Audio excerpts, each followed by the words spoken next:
Now, the only legal part that it does do is this will allow you to work on the homeowner's behalf with the insurance company. Okay? Meaning, when you have to make a phone call with the insurance company, if you have sent them this form, they will have that conversation with you. They will send you the scope of loss. They will communicate with you. Sometimes it just depends on adjusters. You may have an adjuster that won't allow you to walk around with him unless you have this on you. Others could care less. So you're going to find sometimes the insurance company will give you all the information that you want and never have to see this. Others literally won't speak to you without it. So from a legality standpoint, if you want to go at it, that is literally the only thing it does. It just helps you communicate with your insurance. Okay. So now let's talk about what needs to be on this thing and what it needs to look like. This is an actual authorization of mine. You can see there's lots of things. Moral, hey, I got this authorization, but you don't got a claim number, you don't got an authorization. If you say, hey, I got this authorization, but you don't got a signature, you don't have an authorization. Okay. Now, the other part of this is, it's a good something for your homeowner to have, to love, to hold in the cherish, right? It gives them something to let them know you're an actual professional, you know what you're doing, you've given them something that they can do homework on, right? So obviously everything gets filled out at the top. You shouldn't have to figure that one out. This one, he thought he had Progressive, and then we found out he had AAA. So hence why there's a lot of scratches on this thing. This one right here is something I want to cover, where it says inspected items, damage, yes or no. Granted, this says damage, yes or no. You need to pretend it says, does the home have this thing? Because let's say you say there's no damage on the siding, but the adjuster saw damage on the siding and he would have given the customer money for it. But he sees that you circled no, so he's like, oh, nope, no damage on the siding.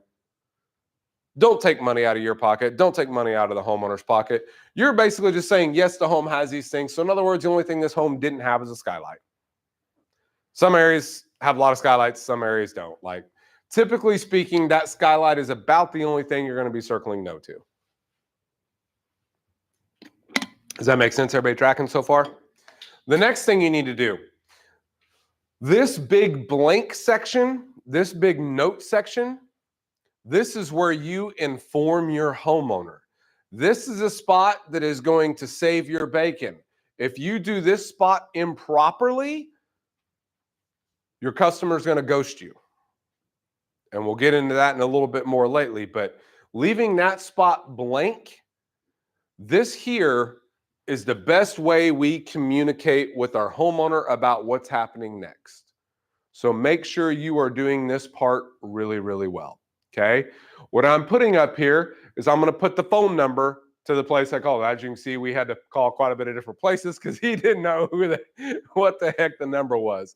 Typically speaking, when you call in a claim, you're going to call the claims department. You do not, repeat, do not call the agent. You call the claims department. And with the exception of AAA, you can literally just pull out your phone, look up Google, claim phone number for blank. Now with AAA, they are actually a contracting company. So there's actually 5 different AAAs. So if the homeowner says they have AAA, if they don't actually know which AAA they have, you're going to be doing this. Like, I've literally spent an hour trying to figure out which AAA they had before. And if you look at their paperwork, it does, like their homeowner's insurance a lot, it still doesn't tell you. So AAA is a tough one, but other than that, and that's why I use this as an example, other than that, you're just going to be Googling, okay? And when you do that, again, that's why I wrote down all these different phone numbers, right? So write it down until you get the one that works, and then circle it, whatever you want to do. Next is going to be your storm date. The date is absolutely crucial. I have seen a claim get denied because the person on the other end of the phone, when they did the claim work, put down the wrong date and it got denied. And it was their mistake, which is another point. If you have this dated with the storm date on it And down here, you got dates and signatures. You can send this into the insurance company and be like, hey, me and the homeowner told you this date, you did it wrong. And what's important on the date, you first off want a date that has wind and hail, if at all possible. If you have a date that has wind and hail, that is your date. Now, if you have multiple dates that have wind and hail, you want to use the date within the last year that had the largest hail. So if there was a storm that happened yesterday and it had half-inch hail, but 3 months ago they had 4-inch hail, you use the storm from 3 months ago. Always. So the date is absolutely crucial. You need to know it, and we'll be getting into later how it is that you do know that, but it is vitally important, and you need to make sure that your homeowner knows that it's vitally important. Because what's going to happen is after you leave, their adjuster is going to be calling them. Their adjuster may ask them all these questions again, which is why you have this written down. Because you think they're going to remember all the things you told them? No. Okay? So date is the most important thing on this piece of paper. Right next to date is going to be this phrase right here, storm damage. I don't care if the damage is a rhinoceros, a gorilla, a tornado. I don't care what the damage is. Dorothy got her slippers on there and did some moonwalking. You write storm damage. Why do you think you do that? It is about an adjuster not giving it to you. Everybody has storm damage coverage. Yes, but not what I'm looking for. So let's say the roof has wind and hail damage both. If you say just hail, Josh knows. If you say just hail or just wind, when that adjuster comes out, they can only purchase the damage based off of what you said it was. If you say storm damage, it includes all of it. Now, you're probably going to be like, the first couple times you call, you're going to call me and be like, Marcus, they're forcing me to say one or the other. Then your response is both. Do not let them pin you down, because they will either deny a slope or they'll force the homeowner to make 2 claims for 2 different types of damages, i.e. 2 deductibles. Okay. Now, does that happen super often? No, not really, but it does happen. So cover yourself.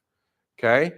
And then next, and this is the biggest part about this next one, you're going to have some insurance companies and some adjusters that are going to ask you, why did you call this claim in? Because you're going to hear, let's say Isaiah is the customer. I'm going to be grilling you. I'm going to be, hey, did Cody knock on your door? So you called this in because Cody knocked on your door, didn't you? Like, they don't like us. We cost them money. They do not like us, insurance companies. Homeowners ought to love you. So rather than them saying, oh, he knocked on my door or I called him or whatever the reasoning, they just state, I have missing shingles. Now, again, that's if they have missing shingles. In this case, he had missing shingles. If their case is they got hail damage, then they can state, we have granule loss we noticed in our downspouts. In other words, you want to come up with something that a regular Joe would make an observation of. So this reasoning will be different for every home that you come across. Okay? And that right there may save your homeowner an extremely awkward, difficult situation or conversation with the adjuster. And again, some adjusters are pretty cool, guys. Some adjusters are going to call your homeowner, hey, cool, I got you down, got this as a day, I'll be out there on this day, we're going to take care of you, no problem. Then you're going to have others that are going to freaking treat them like it's an FBI interrogation. I'm assuming FBI interrogations are bad. I wouldn't know. That's the guy with all the awards in his office. Oh, yeah, right? Yeah. So quick side note, the best interrogation that I have been a part of, I did do some things in my younger years. I'm in this cop car, and I've been in this car for about 2 hours now. And I'm like, all right, I'm just gonna start making small talk because this is weird. And I don't like, I was like, so how'd you get the Camaro anyway? Because like back in the day, some of the OHP would have Camaros and stuff. And he's like, most consecutive tickets for blah. I'm like, cool. Yep, I'm screwed. This is, yeah. Got 5 tickets in one sitting. Wasn't even moving when I got pulled over, by the way. What's that? Oh, I was like, this sucks. That truck's getting impounded. I know a guy back home, his brother was like the sheriff. Mhm. He told us that that's what they do. He's like, there's a guy who hasn't gave him tickets in like 3 months. He's gonna come and give you a ticket because he doesn't want to get fired. Yep. I was like, that's great. Yep.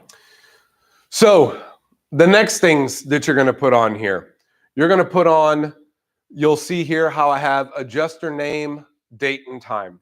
That'll make sense as we go down, but you want them to know an adjuster is going to be calling you. Once I leave, he's going to give you a date and a time. All you have to do is write it down and send that information to me. And then you're going to put your phone number, and we're going to get really the best way to do this here in a minute. But you're going to put your name and phone number on this sheet as well. And then, of course, you'll see down here at the end, I actually, during the phone call, sometimes during the phone call, they're going to say, hey, this is your adjuster that's going to be coming out. This is his name, and this is his email address. If they give you that information, you write it down. Now, mind you, we do have digital copies of this where you can fill this all out electronically, or you can fill it out via paper. It's whatever's more comfortable for you. At this time, that was not an option. That basically happened at the end of my selling days, so I didn't get to do a lot of the digital stuff like you guys do. So again, keys that you need to remember: storm date, the reason for filing the claim, your information, and the adjuster that's going to be coming out. So big step. This is like the first time you get one of these, like literally consider that a sale. So this is one of those, remember when I said 3 of these, generally speaking, turns into 2 contracts. Contracts are the actual thing that pays you. So you want as many of these as possible, okay? And the better you are at this middle section right here, the higher likelihood that 3 of these will become 3 contracts. Part of the reason that 3 to 2 conversion rate is because when any of these little things happen, you didn't notify the homeowner and they ghosted you. Getting ghosted is a real thing. You've probably never been ghosted by a girl, but you know, some of us have been, okay? We didn't have text messages and things back in the day. My phone just didn't ring a lot, okay? Yo. Sorry, question for you. Go for it. So this is something that you covered already, but I kind of missed. So you fill out this authorization agreement, and then, suppose I filled one of these out. I actually submit that to the insurance company? Sometimes you will, sometimes you won't. So you are going to have, like, kind of like we were talking about the cops, you're going to have your rule followers and the guys that are regular dudes. If you got a rule follower, yeah, he's going to make you submit that, or at least show him when he shows up to the adjuster appointment. Does that make sense? Okay. So right now, I've got a potential customer who is wanting me to submit this to their insurance on their behalf, and I'm thinking the potential customer should be the one submitting this to their insurance company. There's not necessarily That. a right or wrong on that. No, so actually that's a phenomenal point. I didn't bring that up. So when it comes to filing the claim, the homeowner has to initiate the claim. You cannot, under any circumstances, file a claim for a homeowner. You cannot do it. Now, and again, thank you, because this is a point I completely forgot about. When you are making the authorization, when you are calling the insurance company, you need to you need to make that claim right then and there with that homeowner from your phone. You just need to Google it, hit the call button, hit the speaker button. And the way you'll tell people is, hey, Drew, here's what's going to happen. I'm going to call it AAA real quick. I'm going to put them on speakerphone. you and I are going to talk to them. When they start asking for your information, obviously just give them your info. But when they start asking for these questions right here, storm dates, when they start asking roofing questions, you're just going to see me take over. Don't be offended by that. I know the things that they're going to ask, and I want to make sure to handle that part for us so that this claim gets filed correctly. But they actually have, you can have a piece of paper, you can have that thing on video saying, hey, I want Marcus to do this for me. Not going to matter. They have to be the ones to make the claim. You can be in the room, but you cannot make it. So when we're calling the claims, you want to make sure that they're there to be able, that's what you're saying. Mhm. Yeah, they have to be there with you. And basically, they're just going to say, hey, this is Drew. This is my address. Here's my info. Here's my roofer Cody. Start talking to him. And and trust me, when you make those claims, in any roofer worth their salt, and I'm going to tell you right now, so we got a guy working with us in one of our states. He continued to try to get homeowners to file it on their own. He'd get the authorization. He'd get all this filled out, except for he didn't have the claim number. And he'd be like, all right, I told them to file it, and they're going to give me a call. 2 months went by, and he kept not getting these. I'm like, would you stop doing that? Call it in right then and there with the homeowner. And literally fought him for months over this. He finally did, and he gets 5 in 1 week. I'm like, you think maybe there's a reason I do what I do? Because I've kind of done it, right? So, yeah, phenomenal question, Eric. What else you got? That's all for the moment. Thank you. Okay. Kenneth Cole, how about you? You still chucking and jiving with us? You doing all right? You got any questions? Okay.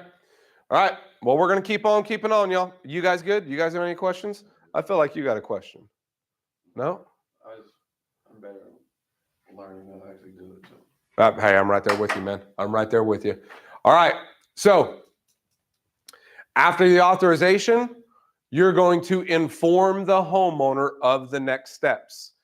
If you get that authorization done, you get that claim filed, before you leave the home, you need to let them know what's going to happen next. Okay. And this is going to be something that's going to repeat itself throughout the entire process. If you don't tell them what happens next, well, guess what happens? The next thing's going to happen, and they're going to get freaked out. Like if you don't let them know, hey, an adjuster is going to be calling you in 24 to 48 hours. When they do, they're going to be giving you a date and time that they're coming out. I don't care what time they come out, what day. I don't care if they say Sunday at midnight. All you have to do, write it down, send that information to me. I got you covered. Because of this authorization that you and I found, you don't even have to be at home. You can be gone. I can handle this on your behalf. So if you're thinking, hey, I'm at work, I got soccer practice, whatever, it doesn't matter, I got you covered. Okay? So, and again, you need to understand that sometimes an adjuster is going to grill them. And you'll learn what companies do what, but if it's one of those companies, I'm going to pull this sheet up again and be like, all right, remember, if they ask you for a date, you give them this date. If they want to say what kind of damage do you have, storm damage. Like you got to coach them up. You got to make sure that they are very clear on this. Now, if they get the adjuster that's super cool, whatever. But if they get that guy that's going to grill them, you want them to have known. That way when they're getting grilled, they don't freak out. Because in my early days, I didn't used to do this part right here. And I'd have a homeowner either ghost me or not call me up and be like, hey, look, I was real nervous. I got to talking to that guy and he's like, man, and I mean, trust me, some of these guys are going to try to talk homeowners out of it. Some of them will. So you better let them know what's coming. Okay? So it's your job to walk them through this. It's your job to help them. If you're not informing them of what the next steps are, you see this is a little guy helping another little guy, like why do they need you? If all you did was, hey, file a claim, and then you leave them hanging, why do they need you? Would it be okay to give them a copy of that? You absolutely give them a copy of that. Yeah, it's a carbon copy. So that they can have. Yep. So if you want to do it digitally, when you do it digitally, it's going to ask you if you want to email it to them right then and there, so you can email it to them, or you can take a screenshot, text message it to them if they want. So the thing, Fill it up twice? no, one or the other. Oh, it's a carbon copy. Yeah. So there's a. Do you know? It's like the doctor thing when you pull it apart. Oh my God, he really doesn't know what carbon copy means. Oh my God. I'm out, bro. I'm out. I can't. Oh my God. You don't know what a carbon copy is either? That's not it. He said a doctor. That is what it is, but it's just the fact that you don't know what a carbon copy means. You don't call it a doctor thing. They do the Paperwork and all that. Shit, they did it for us. Oh Lord, baby, infant Jesus. All right. So, yes. So, to that point, that leads me to the next thing I was going to say. Know the homeowner that you're working with, okay? If you're working with an 80, 90-year-old man or woman, they probably want the carbon copy, all right? But if you're working with a young buck like Cody, he doesn't understand what pen and paper is, okay? So, you need to fill it out digitally. And when it comes to when we get up here later on, when it comes to contacting your homeowners later on, phone calls, like if they're a text message person, text message them. If they're a phone call, phone call. If they're like communicate to them what is comfortable for them. Okay. So there is no right or wrong way. It's their way. Do it whatever is most comfortable for them. So, and that even some point for those of you that don't have iPhones, if you pick a customer that doesn't have an iPhone, you should probably get a different customer. Just kidding. So I'm waiting for royalties to start coming from Apple one day. So again, you have got to lead them through this process. So you never, ever, ever leave without letting them know what is going to happen next. Okay. So after you leave, after you let them know what's happening next, you did the inspection, you did the authorization, you let them know you are going to follow up. Now I want you guys to pay attention to this very, very, very much. Because if you look at these statistics here, this isn't roofing statistics, okay? If it was roofing statistics, it'd be even worse. Like, you think what your average selling thing is, like, here's the rest of the world, here's roofing, okay? So if I was to pull this slide up just for roofing, I don't want to know what it would look like. It would probably have so many point decimal zeros in it that I would not have enough room on this screen.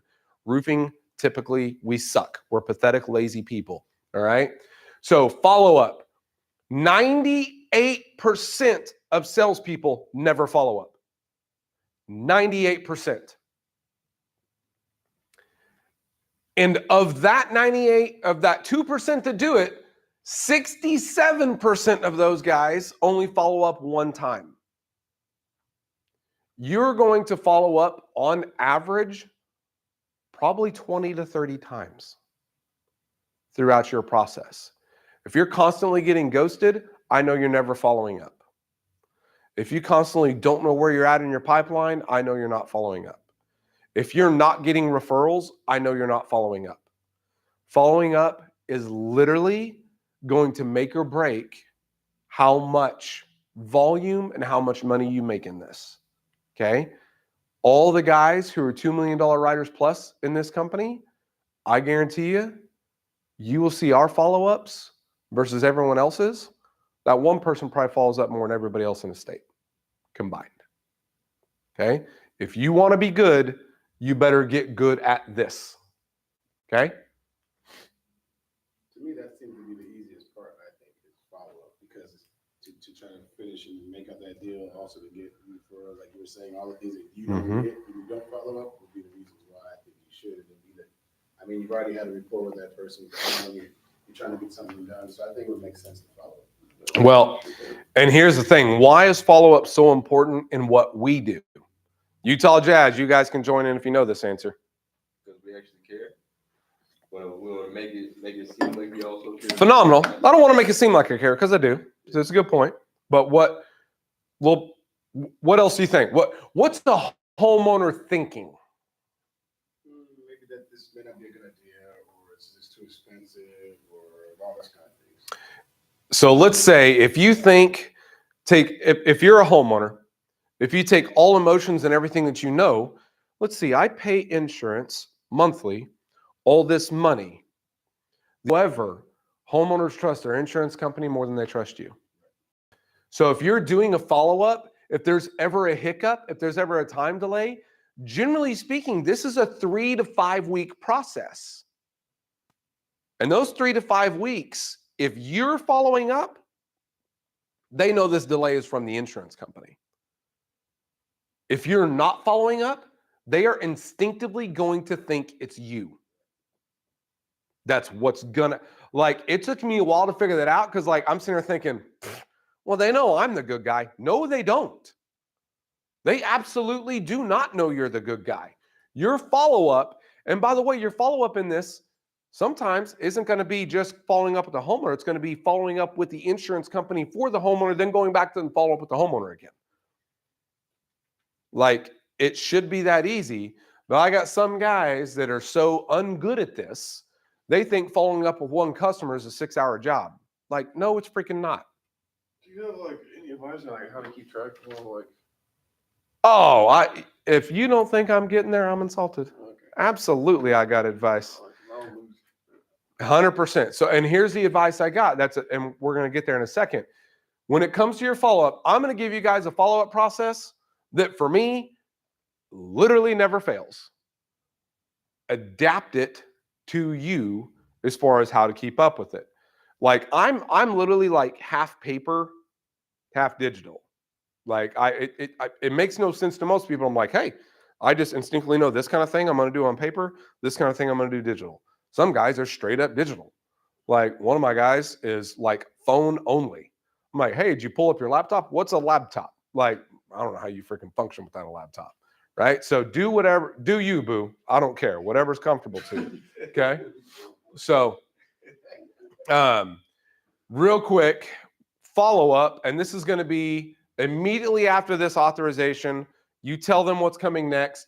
You get out into your truck, unless you're a weak salesperson and you don't have a truck, you have a car. You're going to send them a text message immediately. And I don't care if they are 800,000 years old. If they got a cell phone, you send them a text message. Hey, Isaiah, super happy to help you. Can't wait to get your new roof on. And why do you think you immediately send them that text message? So they can ask you questions. Yep, but more than that. So don't forget about you too. Build rapport.